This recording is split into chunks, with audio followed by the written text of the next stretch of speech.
guys are busy. We are not that busy. I don't believe it. No questions. Let's go. Shall we? It sounded like you pretty much knew right after the game, like what Georgia was going to do, and they basically did almost exactly that, and the guys just didn't handle it well. When you went back and looked at the autopsy, went over the film, is that kind of what you saw there too? Yeah. Listen, I mean, I think their physicality to start the game was elite. I think our guys handled it well after the first couple possessions. And then I think we got in our own way a little bit. We get up 8 or 10, and then we kind of self-inflicted wounds a little bit. And so, we had a stretch where we didn't handle it poor. And in this league, with where we are as a team, we have to avoid stretches like that. You had mentioned after the game that despite scoring 28 points, it maybe wasn't Ortega's best performance, and that you'd be disappointed by it. I guess kind of going off that was what you saw in the film. Did that kind of confirm that? In what ways did you feel like he fell short despite the scoring effort? Well, here's the thing. The standard is so high. So you talk about an elite on paper offensive performance. Like it was a really elite. I think he's 11 for 17, whatever. He's well over 1 point per possession. The 4 turnovers were painful, but like he produced so much. He also had 4 assists, and his MP4Ts were pretty good. We also gave up 1.26 points per possession on the defensive end. It was the worst defensive performance that Georgia has faced the entire season in the SEC. That's not us. And so, if you give up numbers like that, you're not going to be successful against any team. And so Ortega's standard is incredibly high. It might be a higher standard than just about any other player in the country. And so when I talk about being frustrated and disappointed, I know that he looks at it, it's like, hey, there's good stuff there, but his standard is so high that he wants more. And he should. And I love the fact that he's driven that way. With a guy like him, obviously he's asked to do so much on both ends of the floor. Does he have to find a balance every game of, like, I can't do too much over here because I have to preserve some for over here? Or how does that work? There's no balance in this game, meaning it's like we have to do what we have to do, right? And so that doesn't mean it's easy.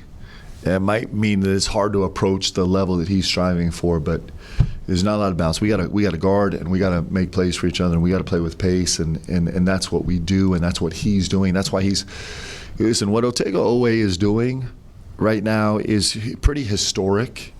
It's incredibly impressive, and he wants more. Go ahead. Yeah. At this point in the season, a lot of teams kind of need a signature win like Georgia, and then you got like Auburn and South Carolina, who beating Kentucky would be kind of that resume booster. So how are the guys adjusting to probably a new level of desperation from whoever they face going forward? I think that that's always the case. It's not anything new. It's just for everybody at this point of the season, and especially for us here, and also for us. Like, we're chasing. I don't feel like we're hunted. I feel like we're very much in the hunt, and so it's just a matter of who's going to raise up and win. We have 5 games left. Like, it's winning time. This is the best part of the season. It's the best part of the year. This last stretch in conference and the conference tournament and the NCAA tournament is what you live your whole life for. It's when all of the other stuff fades away, the distractions of numbers and playing time and stats and money and all the noise, it goes away, and you're judged and defined on winning. And it's actually as the game gets more convoluted, this is the space where the game gets pure if you can do it right and you get as close as you can. And so this is the best time. I've noticed on the side that Cam has gone from using that knee scooter to crutches to walking under his own power now. Can you, kind of describe the progression of his diagnosis to surgery to recovery, and also still the likelihood or no likelihood of him potentially returning this season? We're optimistic because we're always optimistic. The timeline is tight. And I don't know how much publicly has been talked about the specifics of his injury. You've talked about. Yes, I've been really vague, right? But there's a real chance that at some point, if we extend the season out long enough, that he can come back and help us, and we're excited for that to happen. I suppose it's time for a weekly JQ update as well. Yeah. He continues to make progress. He is not ready right now. He's not ready. And we're not going to roll him out there till he's 100%. And he's a ways from that. We haven't incorporated him back into practice, and so it's complicated. I don't know how optimistic I am about that. Like I said, he's making great progress, but just, with a guy as explosive as he is, we have to be.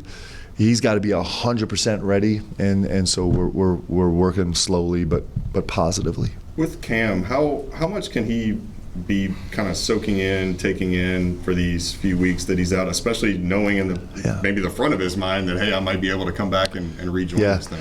I think he's doing a good job. He's interesting thing about Cam, one of his superpowers that he's so great regardless of what's happening in the game. So he spent, I harken back to games early in the season where he didn't really play at all in the first half and then got some minutes in the second half, and he'd been unbelievable on the bench, like full of enthusiasm, and then came into the game and had huge impact, and that's how he earned himself a starting spot and why he grew so much. So I think you take all this in, and I think he's excited to get back.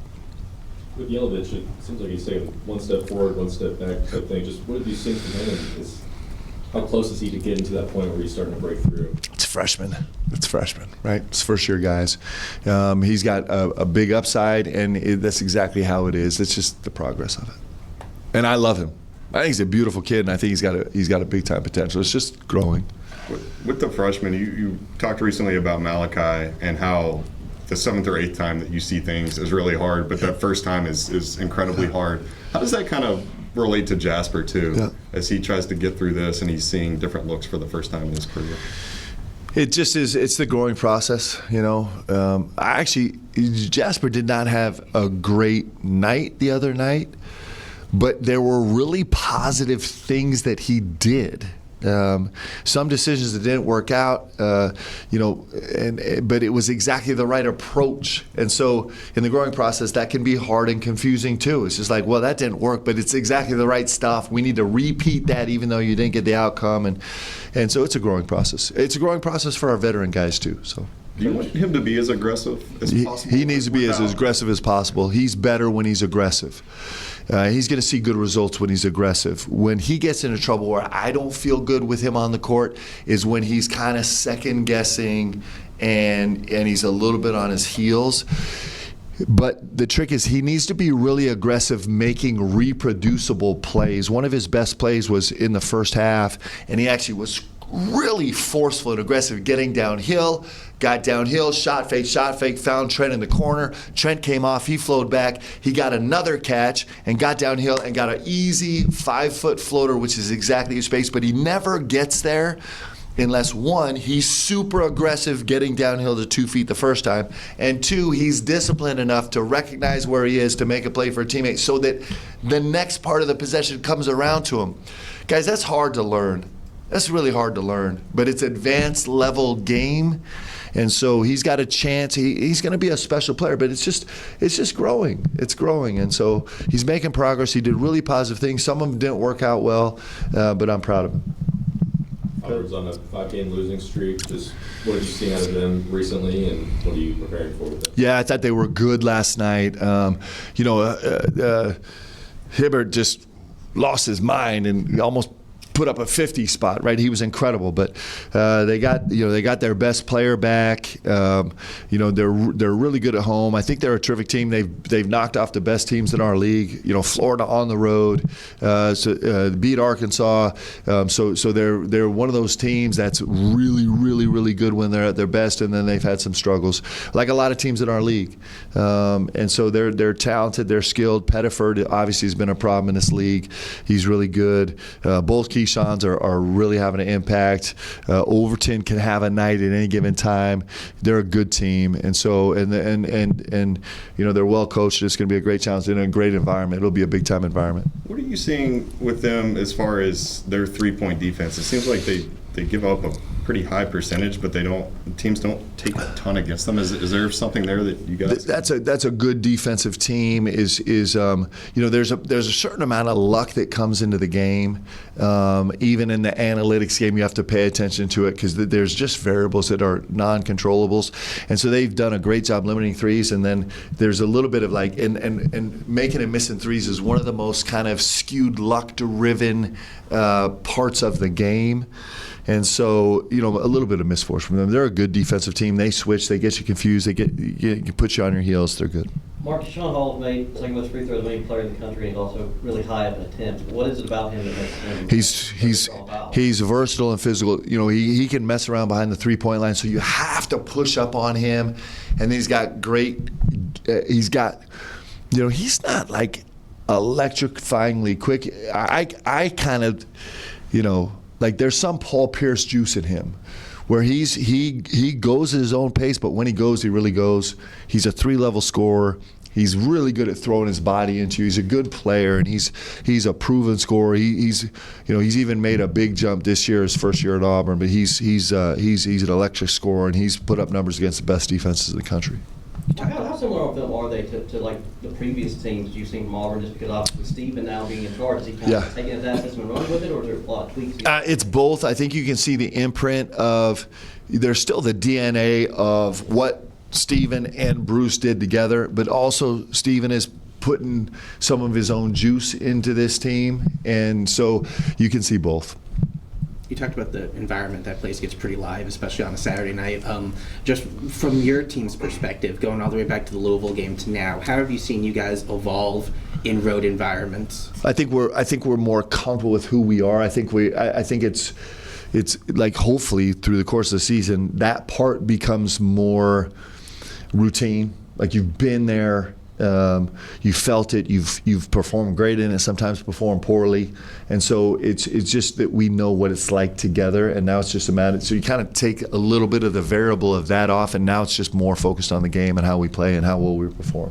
You talked about the self-inflicted wounds from Georgia and Florida. How do you? Is that something in practice? How do you keep that from following you to Auburn and going forward? Yeah, it's all percentages. I mean, we had. We had 3 of the most colossally epic non-MP14 plays ever in transition, and then 2 plays later, we're making this brilliant, aggressive, beautiful basketball play, and so it's percentages like how much can we lean into playing the right way, and how much can we kind of be. Focused enough and smart enough and learn it enough to weed out a higher percentage of plays that are just head scratchers. And so that's everybody's fighting that battle, and we are too.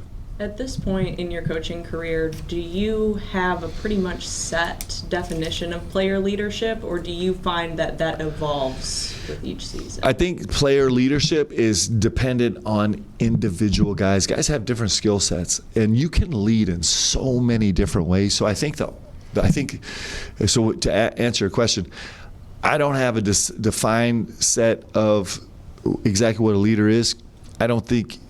I think mostly what you're doing is trying to cultivate the leadership skills that your guys possess inherently and then kind of build up around it. And teams are led different ways. Sometimes you have, like the leadership on this team is very unique to any team I've had, and I could probably say that about 2/3 of my teams where it's been unique. It's been its own personality.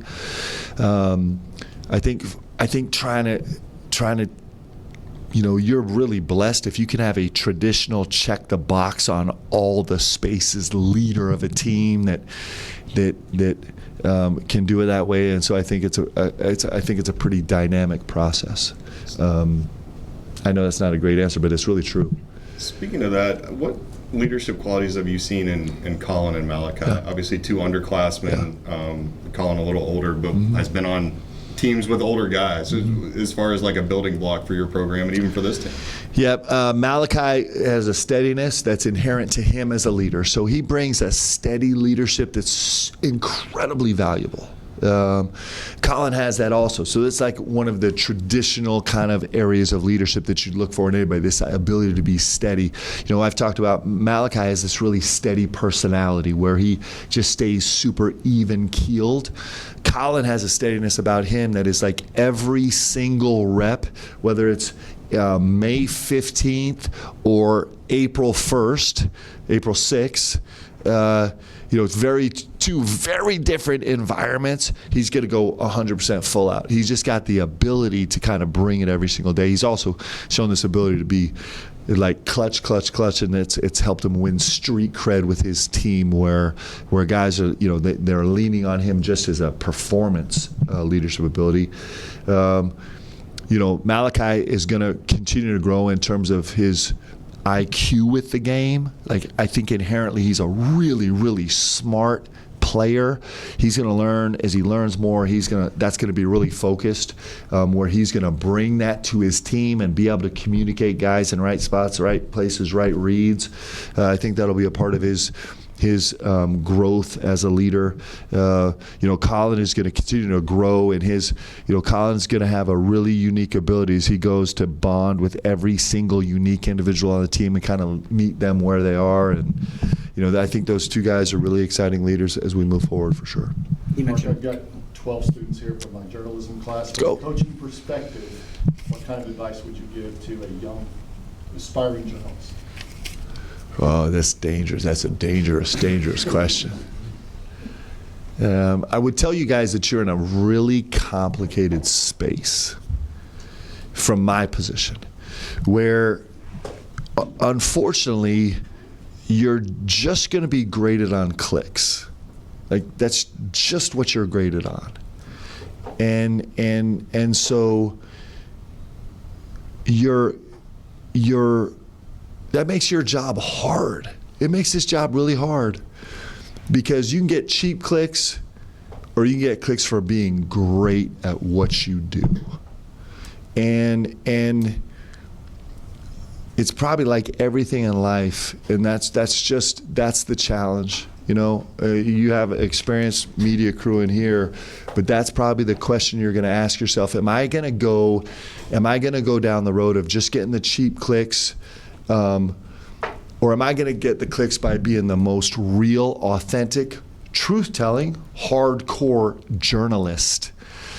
A lot of people would say that can't exist anymore, that long form is gone and real truth-telling is gone, and you just have to put out the headline as inauthentic or manufactured as it might be. You just have to put it out because you got to get clicks, you got to earn a reputation, you got to do it that way. But I don't know if that's advice, but from my perspective, that's the biggest question you're going to have to answer as a journalist. And for my money, if you're great, if you want to be great, you're going to probably do the impossible, and that's going to be like you're going to stay away from the cheap click, manufactured, artificial, skewed headline, and you're going to become like the world's greatest storyteller. Because I will tell you this, I talked to our media about this too. Storytellers have the power in the world right now. And I think in this space where facts can get skewed all kind of ways, it's storytellers that actually have the power, but it comes with an immense responsibility. And I think if you can become a great, authentic, hard-hitting storyteller that is really searching for the truth, the greatness of stories is actually in the truth, rather than just searching for the clicks, I think it'll serve you well. That's my 2 cents. I'm not in the media, but that's my thought. I think you got one. I have a question, yeah. So the NCAA president says that they're still trying to work on an expansion of the tournament. Mm-hmm. We heard you talk about you'd love to see the regular season expand. What are your thoughts on the actual tournament expanding?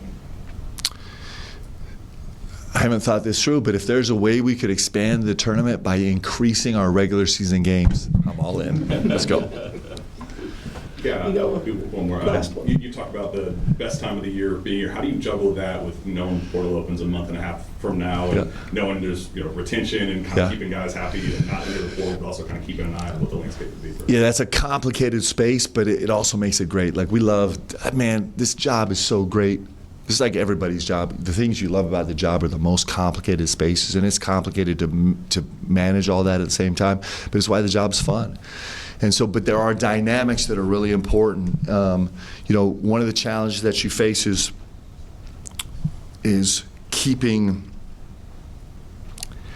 helping your guys. Listen, everything comes and goes. Like all these things that we think are so important, they come and go. But this time of the year, the winning part is the part that it's all about. Like, it's all about this. As a player, somebody that's worked your whole life to get a chance to do this, it actually is, it's not for all the other stuff. It's to win. It's to go find it and see if you have what it takes to be in that moment. Have you done what it took during the season to learn and grow?